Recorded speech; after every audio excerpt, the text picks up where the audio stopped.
اعوذ باللہ من الشیطان الرجیم میں اللہ کے پناہ مانگتا ہوں شیطان مردود سے۔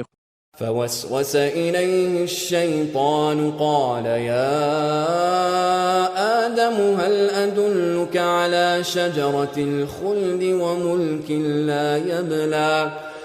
لیکن شیطان نے اس کو ورغلایا، اس نے کہا آدم میں تم کو وہ درخت بتاؤں جس میں ہمیشہ کی زندگی ہے اور اس بادشاہی کا پتہ دوں جس پر کبھی زوال نہ آئے گا۔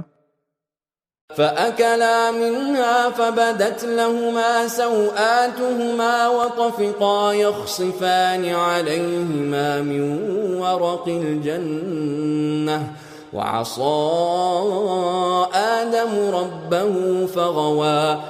سو اس کی ترغیب سے آدم و حوا دونوں نے اس درخت کا پھل کھا لیا تو ان کی پردے کی چیزیں ان پر ظاہر ہو گئیں، اور ان کو چھپانے کے لیے وہ دونوں اپنے اوپر اس باغ کے پتے گانٹھنے لگے۔